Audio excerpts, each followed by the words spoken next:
made this. Yo, digan ganyo ko, tadafulo ko, tutanga ko baraw. Warenga dal, katalila sol, dinan la bula ni balon. Roda pursuit, no stress a sweet, ragal manga del luma sound. Yagna la jotali do you understand me? The fire Purchase more tracks today. Kadite, understand me. Pujele la free, you won't manyangal, doch di pantal, the yo ya ragal. Take a phone at yourself, but do the damn that. People want to hold the one you have. Dogs are the heavy, turn on the need, yeah. Lean you back to my mare, boo, bass. Lean you back to my mare, boo, job. Lean you back to my mare, boo, bass. Lean you back to my mare, boo, job. Lean you back to my mare, boo, bass. Lean you back to my mare, boo, job. Lean you back to my mare, boo, bass. Lean you back to my mare, boo, Purchase more job. tracks today. Feber gis popom si ñun leen ko santoon te jëfewu ko te xewu ko te waxewu ko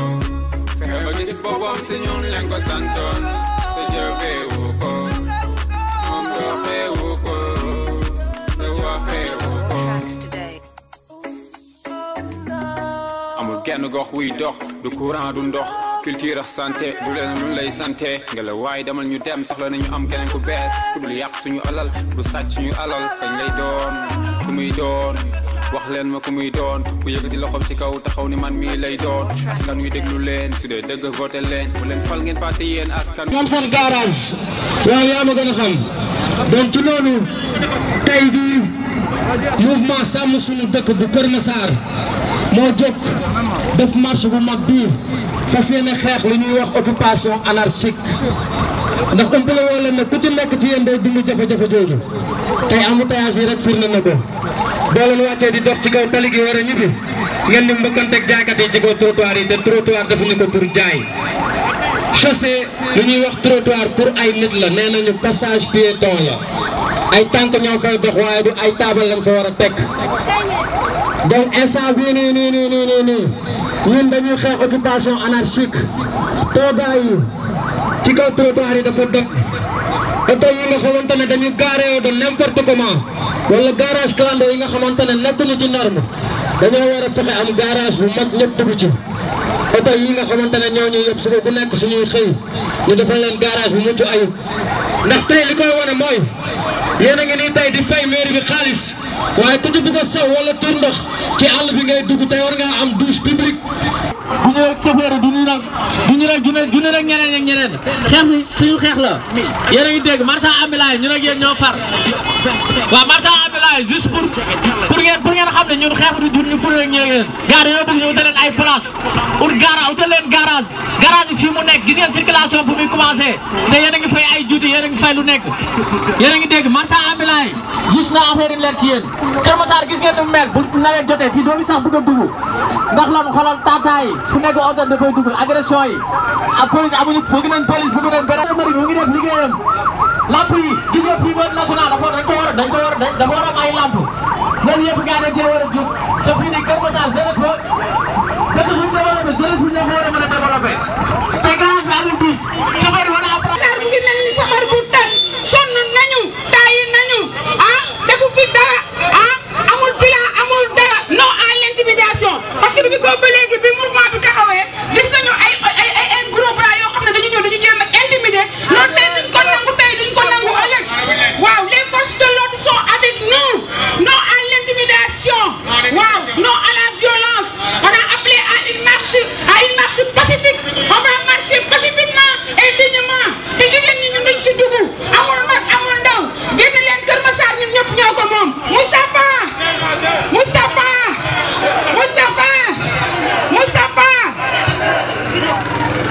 Kër Massar boobu commencé am waa centre commercial bi ñu ngi leen di bëggee ñu leen di nuyu ku nekk téeméer santam di wax ni combat bi ñoo yéen ñoo ko bokk.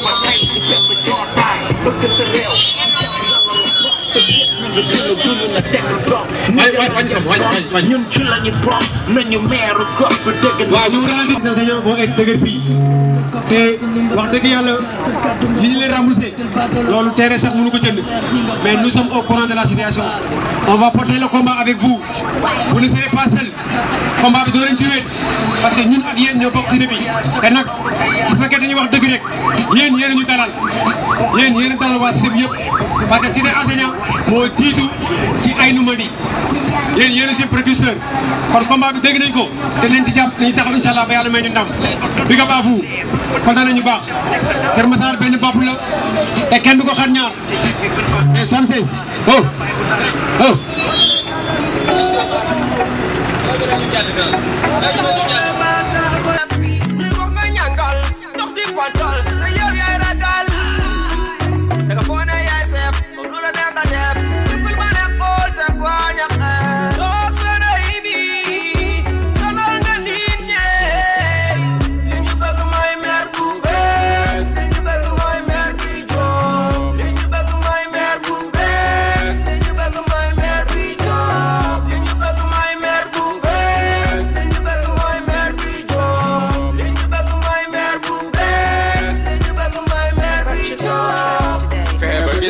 Si ñun leen ko santoon te jëfewu ko moom doxewu ko te waxewu ko fexe ba gis boppam si ñun leen ko santoon te jëfewu ko moom doxewu ko te waxewu ko amul kenn gox wuy dox du courant du ndox culture ak santé du leen lu lay santé nga la waaye demal ñu dem soxla nañu am keneen ku bees ku dul yàq suñu alal du sàcc suñu alal kañ lay doon ku muy doon wax leen ma ku muy doon ku yëkkati loxoom ci kaw taxaw ni man mii lay doon askan wi déglu leen su dee dëgg voté leen bu leen fal ngeen fàtte yéen askan wala taxoon a jóg seddoo li ñu moom seen i jabar seen i doom fàtte askan wee leen def li ngeen doon. On ne répond pas à la provocation képp ku marche bi indi jaaral di bul yàq suñu marche bul yàq suñu marche. salaamaaleykum askanu Kër Massar marche bi amul APR amul Pastef man mii di wax ak yéen APR la bokk mais ce sont les intérêts de Kër Massar qui priment. Kër Massar ana ngeen ana Kër Massar Kër Massar ana ngeen dañu ne askanu Kër Massar ñoo soxla cadre de vie bu bees askanu Kër Massar. sama gars yi bu leen yàq marche bi rafet na ba pare on ne répond pas à la provocation ñun suñuy xel la ñu demee ba fii te suñuy xel la ñuy continuer di utiliser on ne répond pas à la provocation gars yi on ne répond pas à la provocation gars yi kenn du ñu yàqal suñu marche rafet na ba pare rafet na ba pare eh gars yi ñun ñu taxu ñoo jóg eh ñun ñu taxu ñoo jóg du ñu affronté wu kenn ak kenn ñu taxu ñoo jóg concentré wu leen ci li leen tax a jóg may leen ma wax eh concentré wu leen ci li leen tax a jóg ñu taxu ñoo jóg politique yi concentré wu leen ci li leen tax a jóg concentré wu leen ci li leen tax a jóg ne répondez pas à la provocation.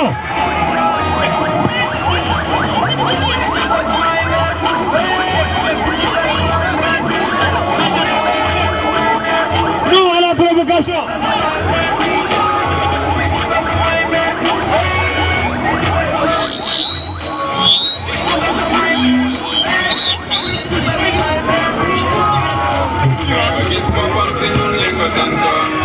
Gars, bu leen topp cette provocation, bu leen topp s'il vous plaît. S'il vous plaît. Gars, s'il vous plaît, rafet na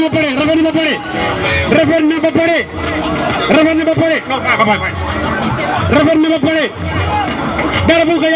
yàq, dara.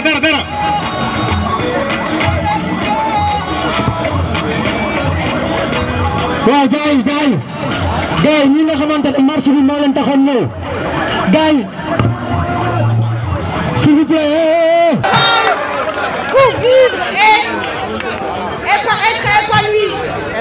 sa capacité à sa résilience devient indéchiffrable et son s'engage à ses côtés. C'est pourquoi le mouvement Sàmm Suñu Dëkk Kër Massar appelle tous les fils de la commune à adhérer à cette cause noble. Ce présent mouvement appelle les uns et les autres à la mobilisation pour défendre les intérêts de toute une population.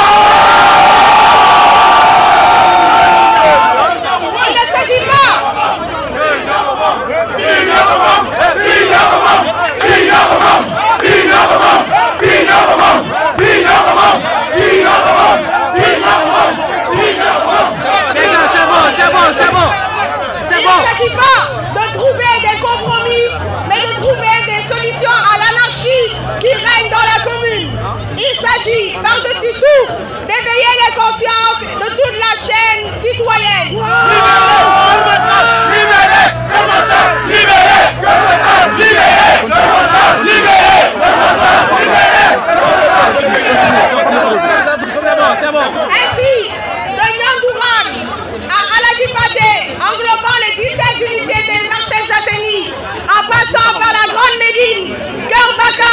Kasba ou Médina Kell, Darou Missène jusqu'au Cité, Aïnou Madi, Dior,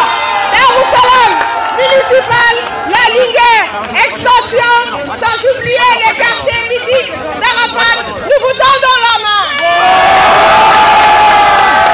Ce combat doit non seulement transcender les rivalités, les inimitiés et les divisions entre nouveaux et anciens habitants. Toute tentative de positionnement pour des intérêts personnels doit être proscrite pour ne pas faire qu'un seul bloc face à des adversaires. L'expérience a montré que certains mouvements se disloquent faute de coordination, faute de cohésion interne. Ceci dit, il faut impérativement éviter de prêter le flanc. Il urge de se concentrer sur les objectifs de départ pour des actions fructueuses et pérennes. Ainsi, donc la présente lutte, passant par une mobilisation exceptionnelle, se veut réformiste, constante et impartiale. Elle dépasse les querelles partisanes et politiciennes. Elle ne vise pas une administration locale, encore moins le maire de Keur Massar, qui, à travers sa démarche, s'est rendu impopulaire au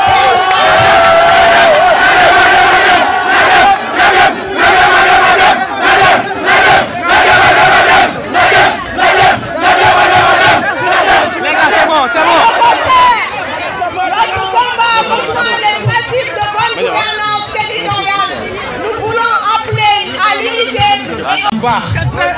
dëkkuwaay yu am kaaraange dëkkuwaay yu set te sell loolu moo dajale mbooloo mi waaye du mbirum politique ndax fii waa APR a ngi fii waa Pastef a ngi fii waa ñeneen ak ñeneen a ngi fii waaye fii tey ay citoyen kese fi taxaw ay nit yi nga xamante ne seen askan ak seen gox rek moo leen soxal suñu askan ak suñu gox nag dafa yàgg jonkonteel ak benn problème monsieur le président muy occupation anarchique bi mu nekk ci responsabilité municipalité bi ndax moom moo organisé wul espace yi jaaykat yi ñu ngi ci kaw trottoir yi jaaykat yi ñu ngi ci kaw tali bi oto yi ñu ngi gaare di n'importe comment suñu doom yi nekkatuñu en sécurité monsieur le président suñu yaay yi nekkatuñu en sécurité monsieur le président suñu alal nekkatul en sécurité monsieur le président kon ñun lenn rek la wax moo ñu tax a dajaloo fii tey muy am cadre de vie suñu mbokk catholique yi ñu ngi fii ñoom tamit bokk ci ñi nga xamante ne agression bi da leen sonal ndax tapage sonore suba ak ngoon guddeeg bëccëg pendant fukki at ak juróom loolu la ñuy dund fii Keur Massar mënatuñoo jaamu yàlla comme il se doit te moo ne ñun de gisuñu loolu ci suñu jumaa yi de kon lan moo tax ñu war a nangu muy tabi ci kanam église donc li may ñaan monsieur le président mooy nga activé yi bépp institution wala agence bi nga xamante ne mooy kuréel yi nga teg fii ñuy xeex ci affaire occupation anarchique aménagement des espaces nous voulons un cadre de vie sain monsieur le président un cadre de vie sécurisé monsieur le président un cadre de vie bien épanoui. Nous saluons l'autopont parce que c'était une demande sociale de Keur Massar. Nous le saluons solennellement. Mais nous ne voulons pas d'un autopont avec un contraste de jaaykat ci kaw tali bi. Ndax à Mermoz seen autopont ñoom amul ay marchand ambulant yu bëri yow seen autopont amul marchand ambulant yu bëri kon ñun Keur Massar ñu nangu suñu autopont bi di filim di yàq dañ koy toppatoo dañu bëgg espace bu baax kii ñun ñoo ko moom ñoo bañ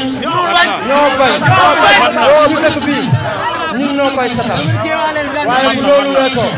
damay remercier képp ku fi teew di remercier force de l'ordre responsabilité bi ñu wane ba mu jeex tàkk Keur Massar citoyen yi ñoo koy defar du benn élu local ñun nañu commencé yar suñu bopp yi tamit di posé wu question yu baax yi nañu commencé di bàyyi sama yoon nekk si bi sama yoon nekk si bi nañu ko bàyyi ndax Kër Massar lu ma laal tey bu subaa da lay dal kon suñu yoon ñun ñëpp la ndax suñu yoon la moo tax ñu ñëpp donc di rafetlu taxawaayu ku nekk ci responsabilité bi ngeen wane di leen wax na nag lii acte 2 bi la teg nañu acte bu njëkk moo nekkoon point de presse ak sitting ñu teg acte 2 moo nekkoon marche de sensibilisation bi et d'avertissement bi ñu ngi jëm ci suñu acte 3 buñ ko liggéeyee ba mu sotti Kër Massar yëpp nous tous dinañu kontaan li ñuy juddoo fii li ñuy yeewoo fii li ñuy xëyee fii li ñuy daanee fii.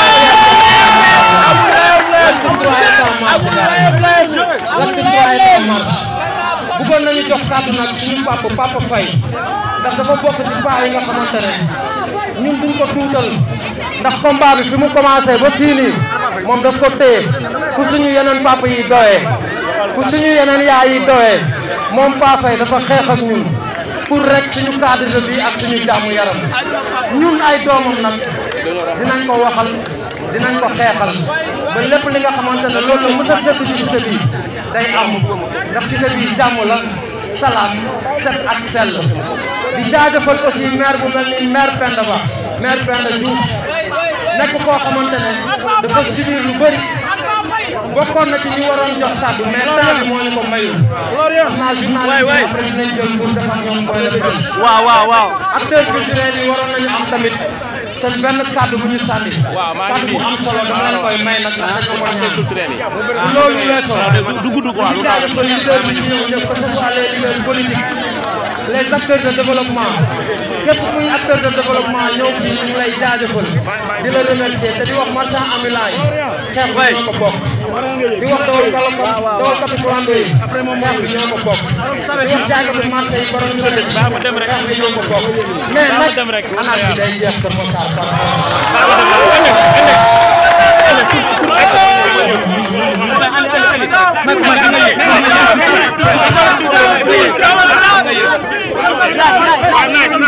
te ay mois de ñoo ko amoon pour occupation anarchie bi nga xamante ni dafa am ci station Kër Massar te ki ma taxoon lii nag mooy Abdourahmane Diaw njiitul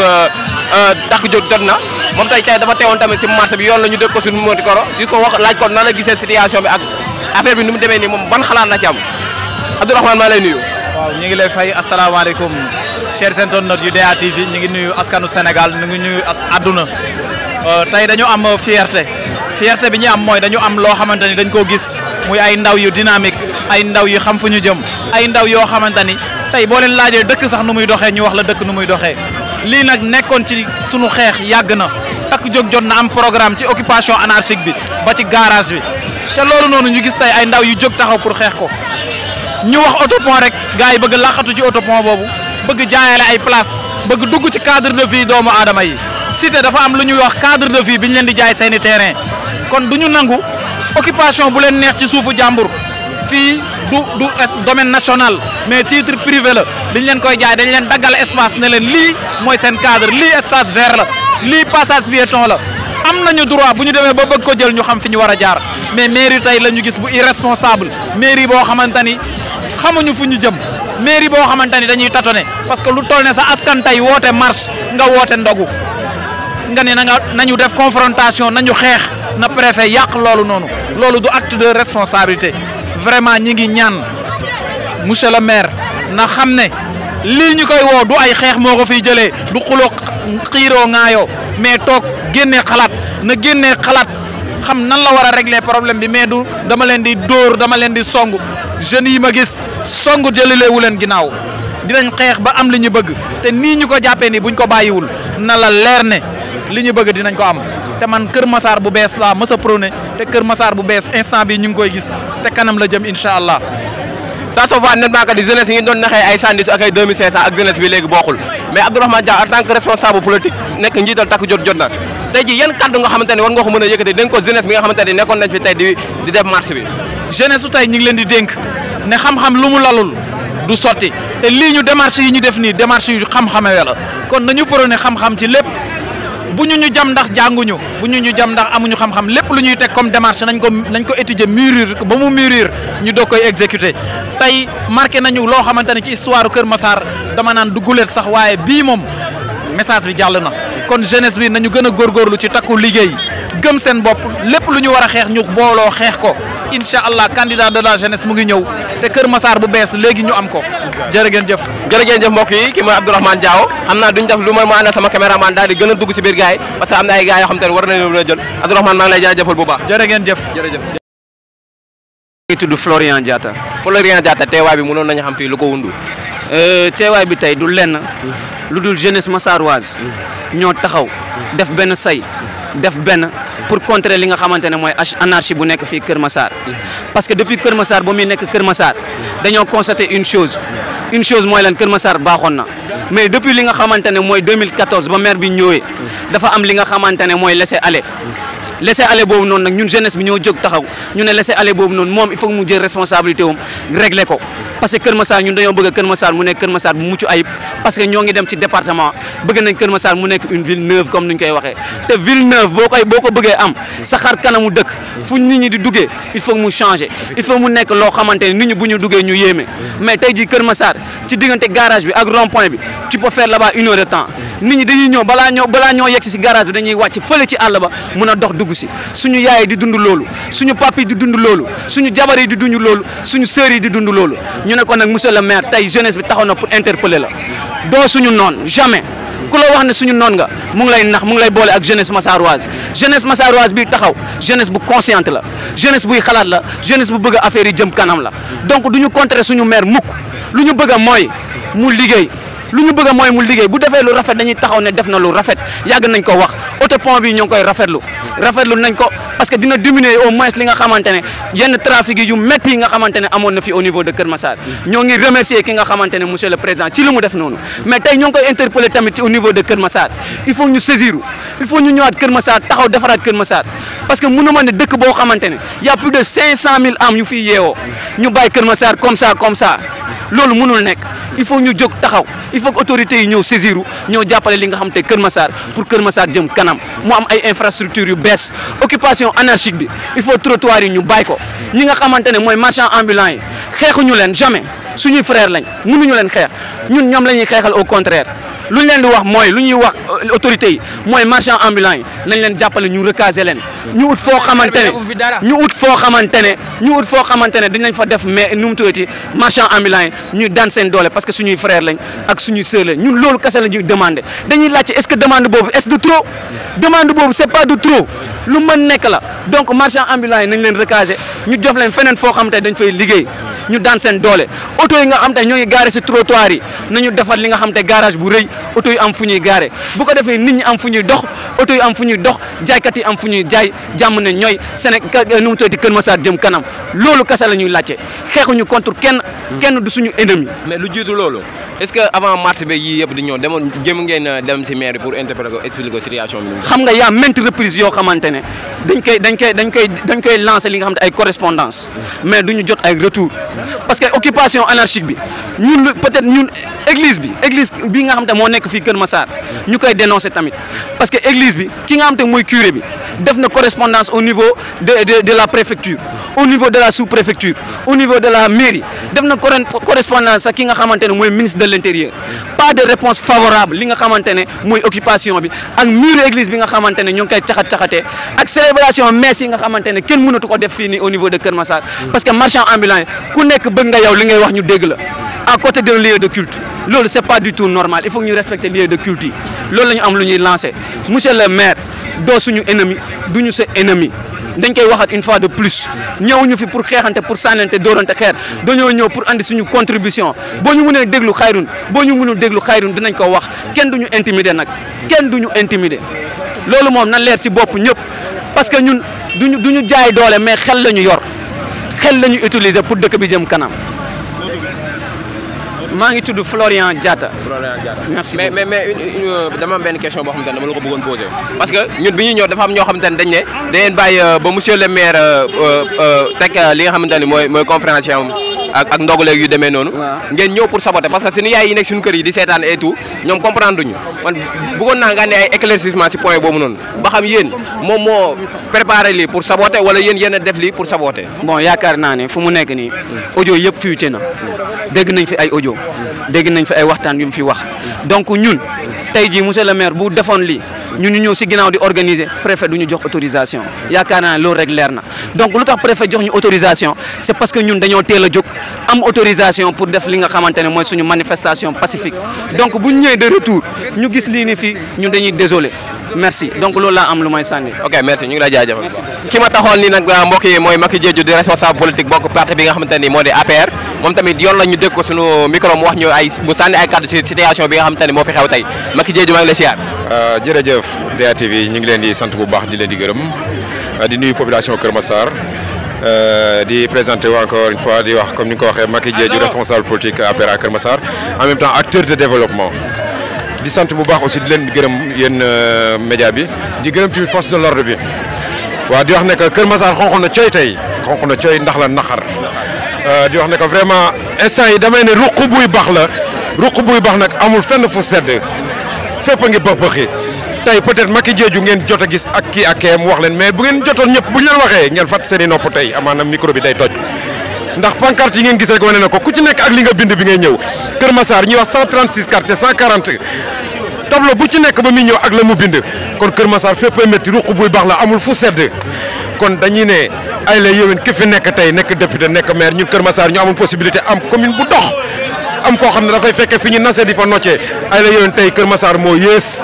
ndax lan doy na waar xamuñu kon su mënul na dem keneen ñëw ñu ngi leen di remercier bu baax DATV waxtu bi jot na ñuy dem ci ndigalu force de l'ordre bi leen di remercier bu baax jërë ngeen jëf en tout cas métti na yàlla ñu ci yàlla dimbalee. ok merci gars yi force de l'ordre yi ñu ngi ñuy wax ne heure bi jeex na ñu ngi rafetlu seen liggéey bu baax a baax DATV la woon jërëjëf merci jërëjëf. ki ma taxoon nii nag mbokk yi mooy Macky Diédhiou di responsable politique bokk parti bi nga xamante ni moo di APR moom tamit yoon la ñu dégg ko suñu micro mu wax ñu ay bu sànni ay kàddu si situation bi nga xamante ni moo fi xew tey Macky Diédhiou maa ngi lay siyaar. jërëjëf DATV ñu ngi leen di sant bu baax di leen di gërëm